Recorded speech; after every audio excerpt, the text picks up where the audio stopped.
Good morning everybody and welcome back to another War Thunder video. Once again I think yes I have. It's 1 o'clock in the afternoon. It wouldn't be one of my videos if I didn't say good morning when it's actually afternoon, would it?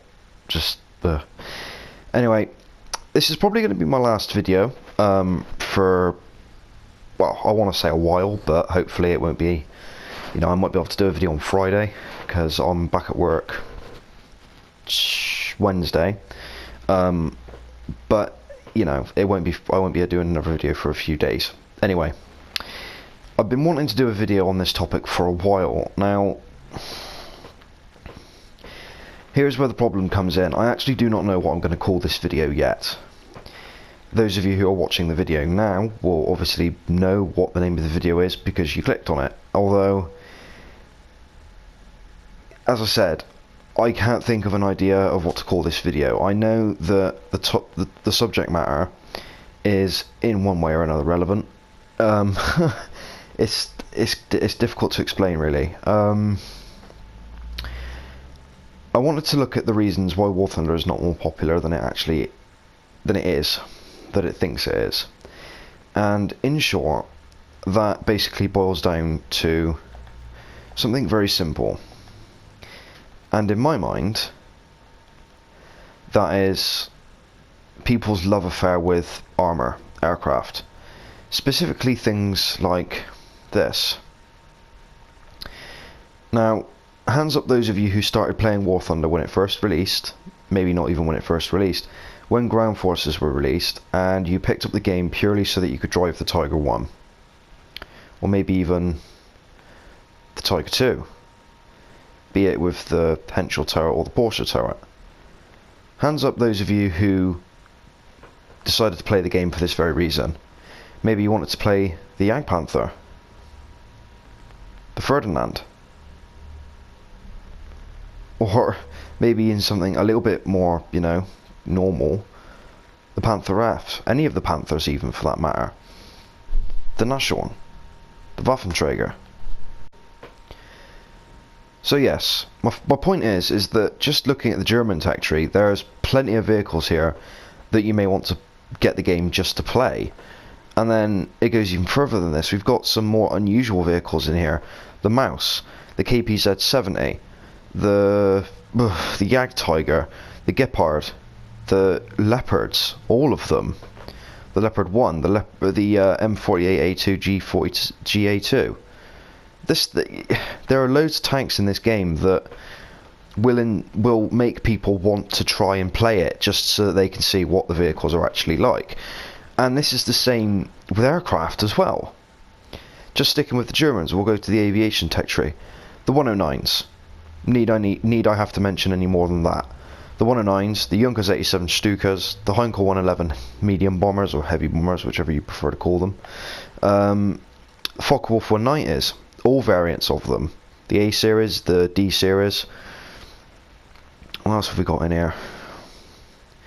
The ME410s, the Dornier 335, the TA 152s, and then we get to even more impressive vehicles, the ME262s.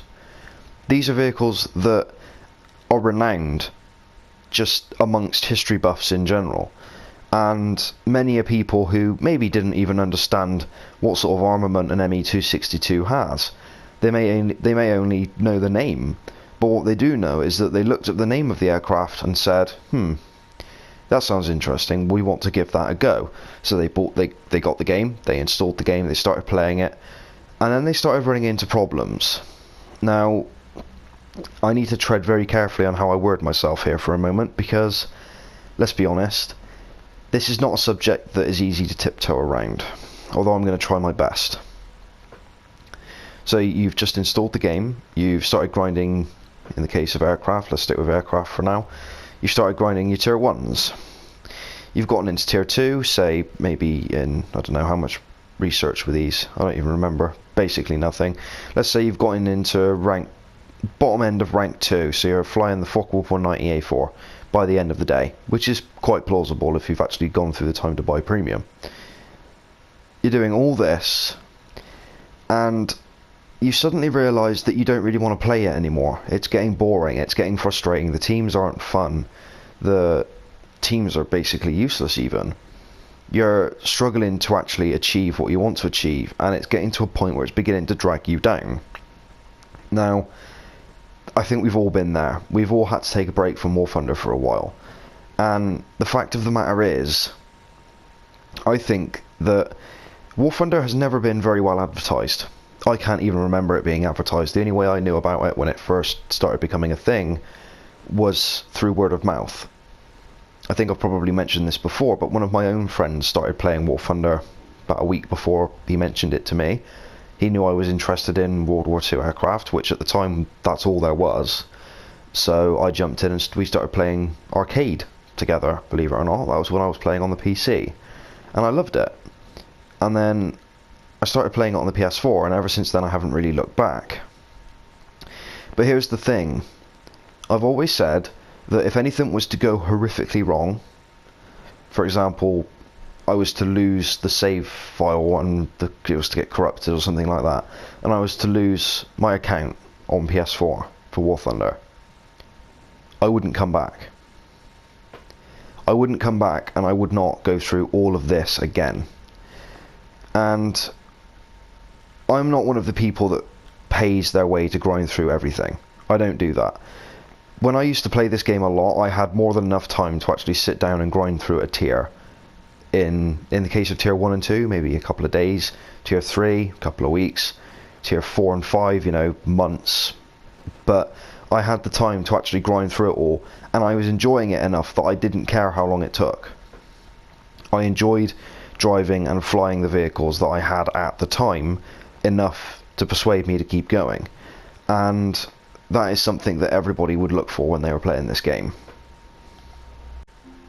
Alright, so you're probably thinking, right Red, we get your point, but where exactly are you going with this? Well, that's quite simple really. As I said, War Thunder has never really advertised the game very much at all. It's not like World of Tanks, where they have TV adverts and everything running. War Thunder have never done that. Gaijin have never done that. And they've relied solely on basic ads that pop up on your computer occasionally. I think I remember seeing some of those in the early days, although I haven't seen any for a while, not that I can remember at least. And content creators. So starting from the top end and working our way down, we've got Fly Daily, Mags, Slick B. Those are the three big ones. We've then also got smaller guys, but still pretty big. Tiger Frost, Ash, and the Scottish Koala. All three of those are amazing guys. I've spoken to them all personally.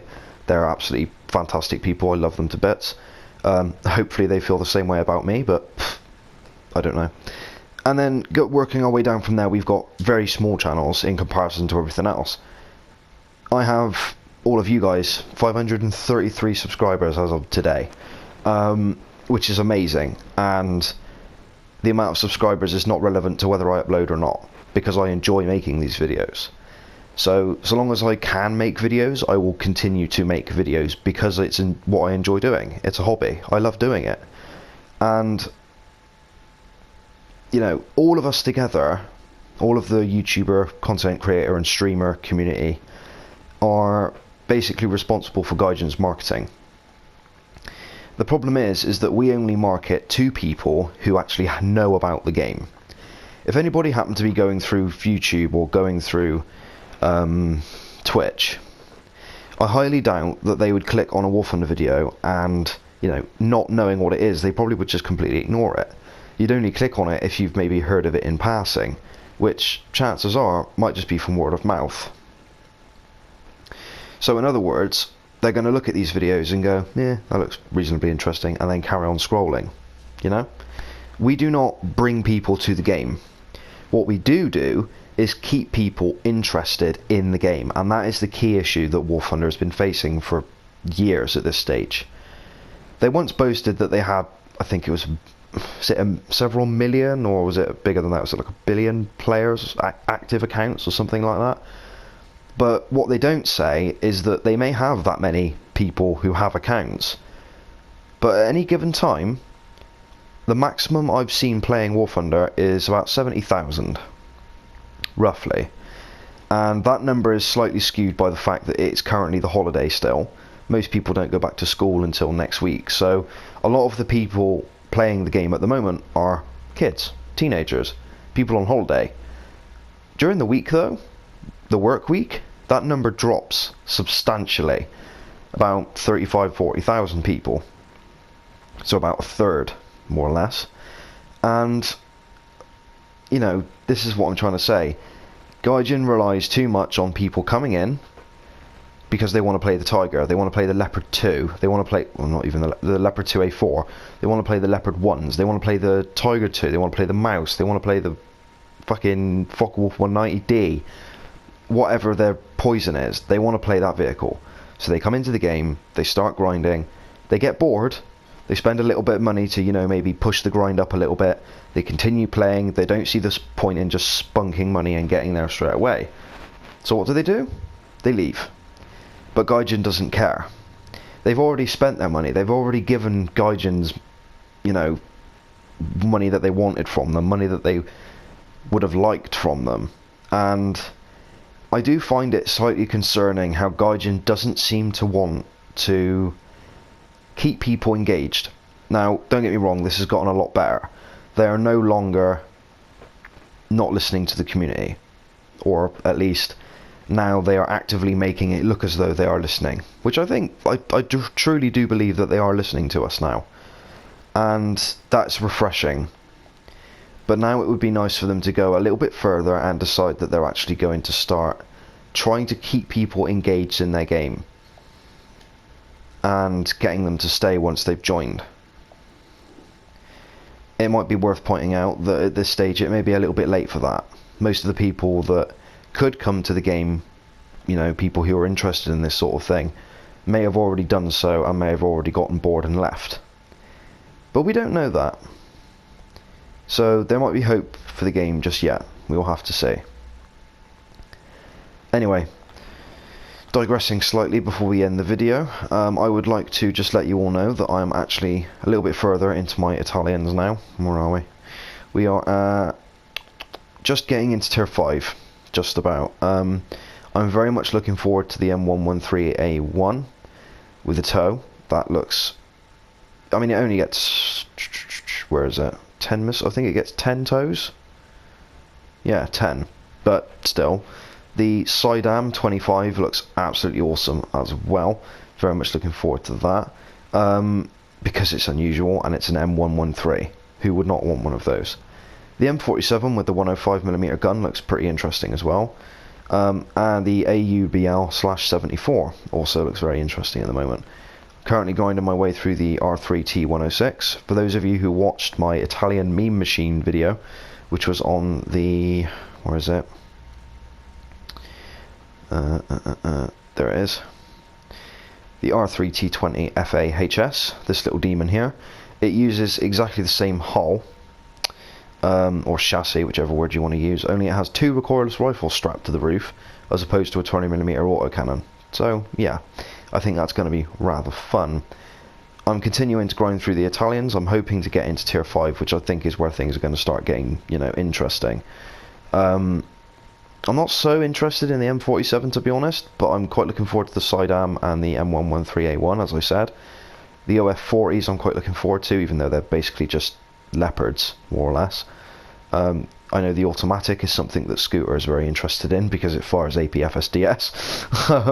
But yeah, I'm quite looking forward to it. I'll continue hopefully doing videos on this and possibly these as well once I've unlocked them, but that's going to be a while away yet. I haven't got any premiums at this tier. I do not have any talismans on any of the vehicles I'm using, purely because I don't really see the point in fitting a talisman to them. I normally do that with top tier vehicles just because it makes more sense for me personally. I might do it with one of these in tier 5, but we will see. The M60A1 doesn't really interest me, so yeah, it might be the AUBL, not sure, but it'll happen eventually. As always, I'll keep you up to date on that, so I hope you all had an amazing Christmas, and as today is the 31st of December, I wish you all a Happy New Year. Enjoy yourselves, of course, but don't do anything I wouldn't do. I'm kidding. I'm terrible for shit like that. I'm half considering having a detox because I've been spending so much time drinking this holiday. But there we are. Anyway, thank you very much for watching. I hope you guys enjoyed the video. I know there wasn't any gameplay involved in this, but it wasn't a rant. I think this is more of another one of my debating topics videos. So let me know what you think about this in the comment section down below, in the comment section on Reddit or wherever else this video may end up. I hope you have a fantastic New Year's celebration, and hopefully your 2019 starts off well. So thank you very much for watching, guys. I will see you in the next video. Please like, share and subscribe for more, and I'll see you all. I already said it. I'll see you all in the next one. Bye.